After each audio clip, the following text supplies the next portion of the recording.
Assalamu alaikum everyone, and this is your host Maryam Khan. Welcome to another episode of the Info Corridor Talk.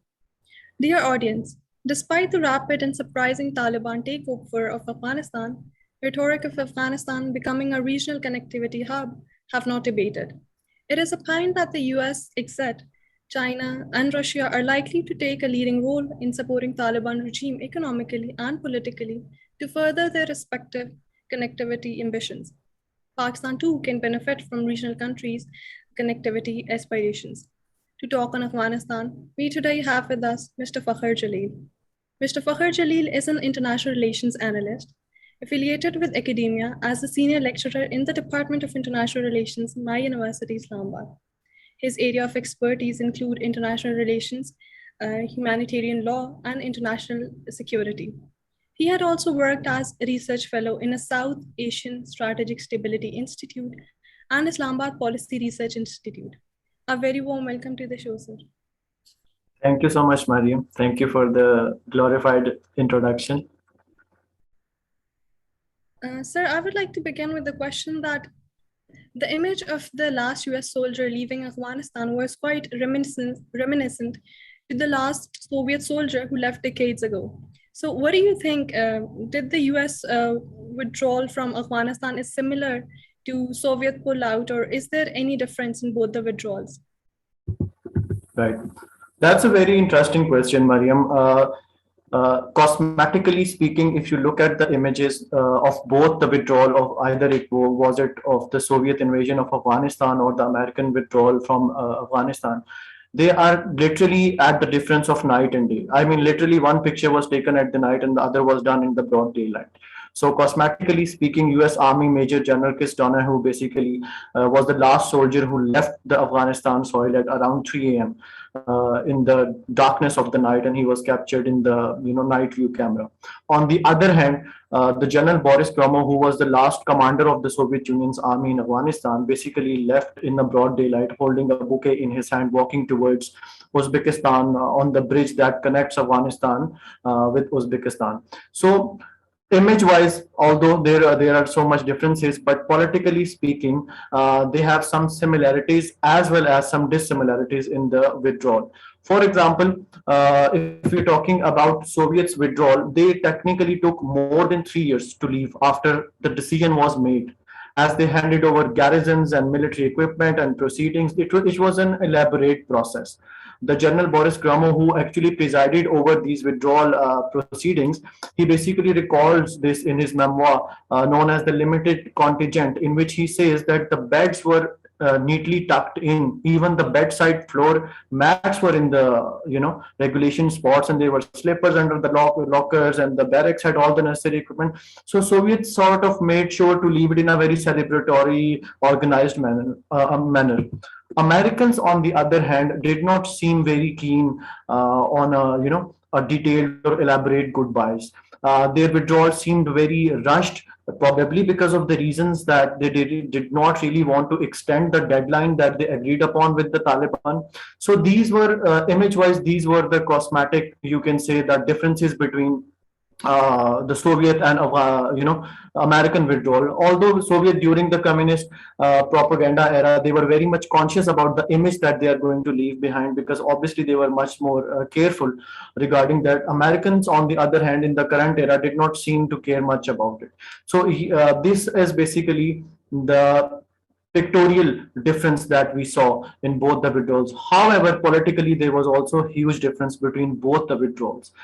Strictly talking about Soviet Union, the Soviet basically went into the Afghanistan to prop up a communist-led coup as a part of an expansionist Cold War strategy, which was not really a moral high ground, to be very honest. If you were going to invade a country, or sort of, as you claim, you're going to help a country for that matter as a expansionist. So Soviets went there as an expansionist, furthering their cause that they believed in. Americans, on the other hand, the ideology behind was the US did so in an attempt to purge Al Qaeda in the wake of 9/11. So, as per US understanding of the issue or the reason, or they were basically or arguably justified and had the honorable justification of their, invasion of the Afghanistan, and obviously they believed that once they did the job, they left.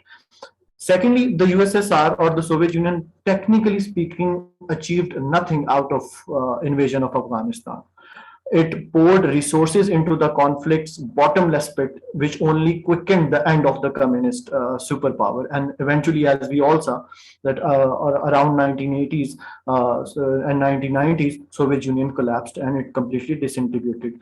Americans, on the other hand, spent a mind-boggling $2.26 trillion on the war, but somehow they can manage to live with this on the justification that they did at least manage to break Al Qaeda's back and they killed Osama bin Laden, or at least this is the reason they can tell back home, because they somehow claim that their withdrawal was justified because the objectives have been achieved by the American military, American government. So, all in all, I think it would not be wrong to say that there is a huge difference in between the withdrawal of both the countries regarding the invasion of Afghanistan. Soviet sort of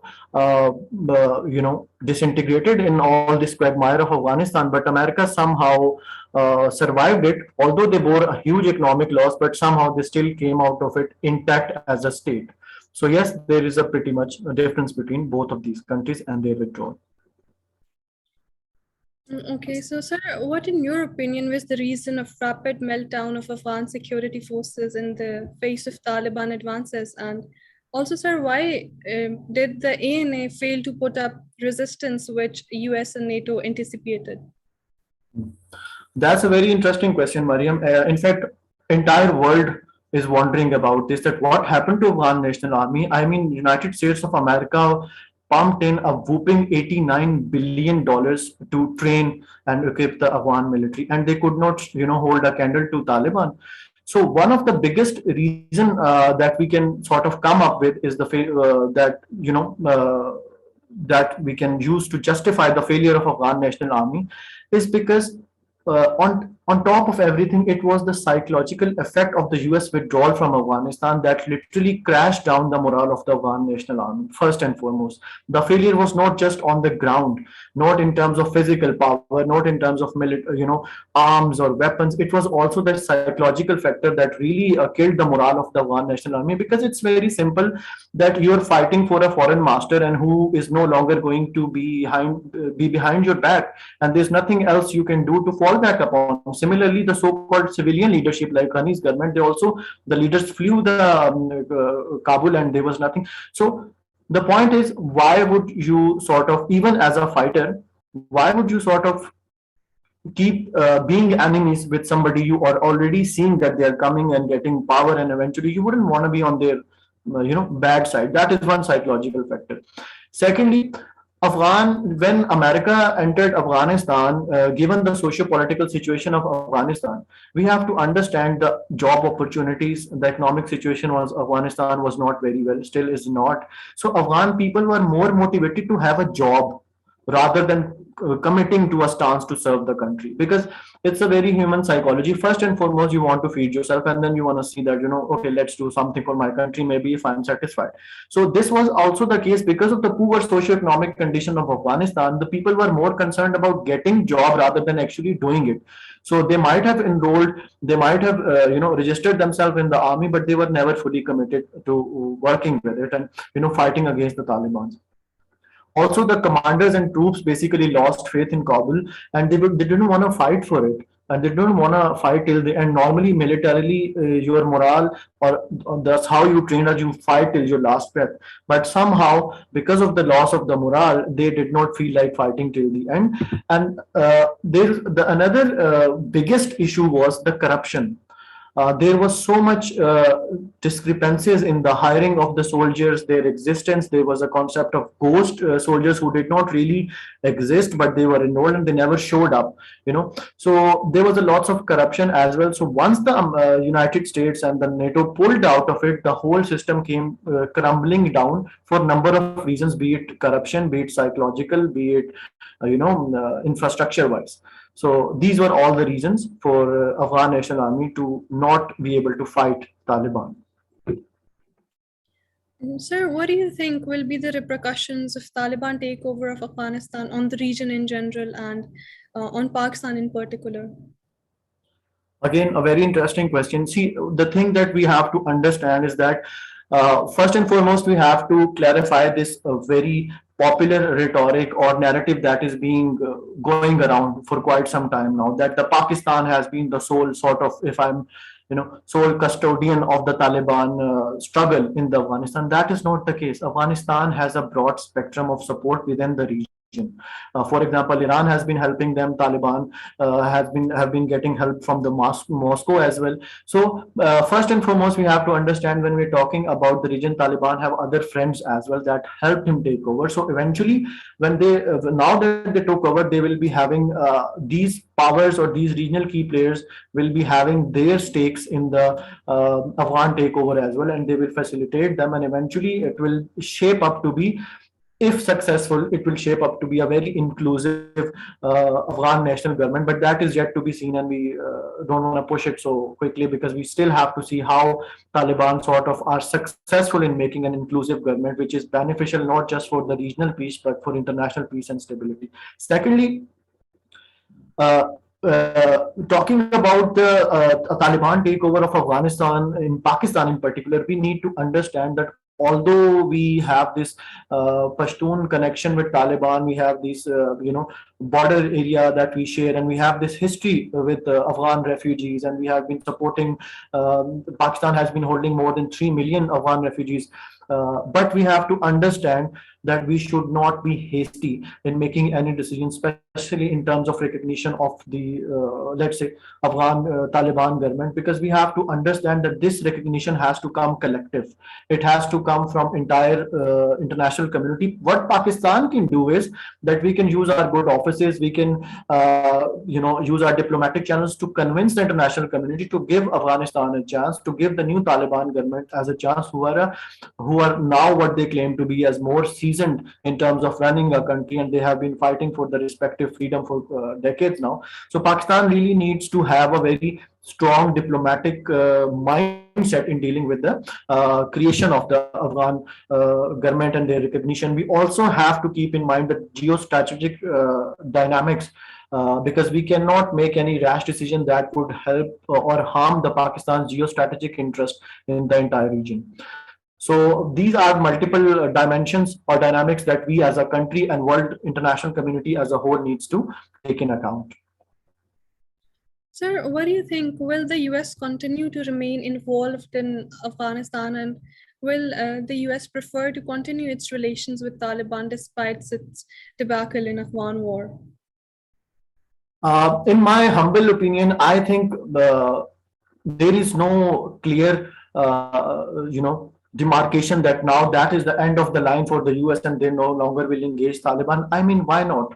Why can't they? Because at the end of the day, in international politics and international relations, your national interest is permanent. And let's say in the near future or the distant future, if America sees Afghanistan as an important key regional player and they believe that they should engage Afghanistan, at least economically or socially or politically, they might actually do it. I mean, why not? If US can engage Russia after Cold War era, why not Afghanistan? And let's not forget, these Taliban have been a very strong allies of United States of America.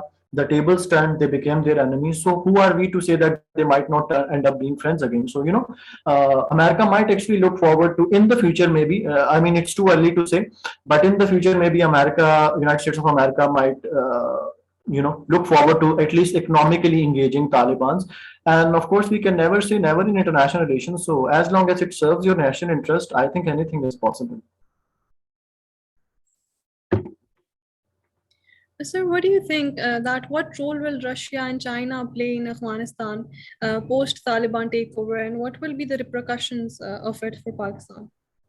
Yes, that's a very burning issue, to be honest, these days, because the international community, entire international community, has eyes on specifically Russia and China and how they are going to deal with the Afghanistan issue and with the new government, and how they are going to be, tackling the whole entire Taliban takeover. I think, in my personal opinion, I think China. Starting from China, I believe China feels much more relaxed after the USA withdrawal, and it necessarily does not see Taliban as a threat for at least regional security. But that is conditional, given that if Taliban's performance proves this fact that they are no longer supporting any terrorist activities in the region or within their soil or outside their country. So China so far is supportive of Taliban, and China will be interested in being economic and regional ally with Taliban for its obvious economic goals in Afghanistan, and it would try to tap into the Afghan's natural resources.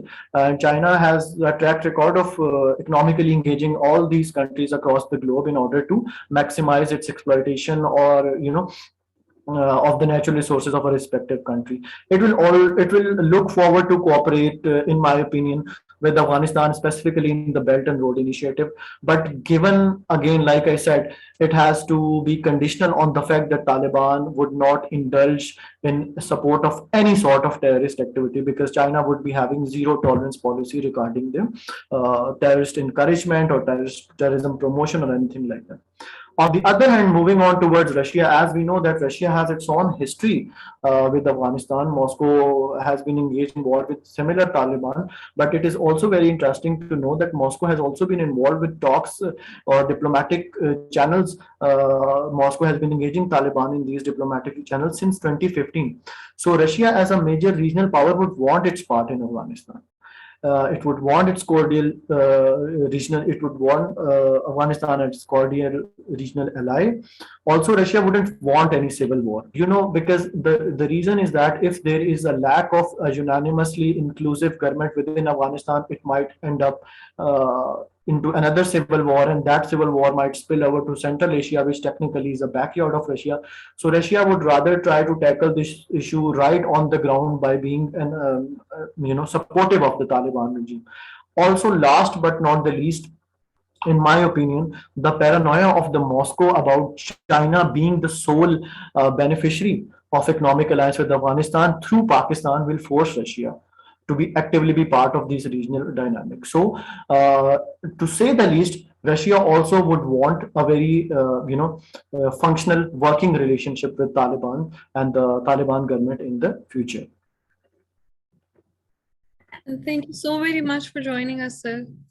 Thank you, Mariam. It's been an absolute pleasure, and I'm really grateful for inviting me to the Information Corridor. I've been a huge follower of the channel, and I look forward to seeing you again. Thank you so much, sir. Thank you. Thank you. Thank you.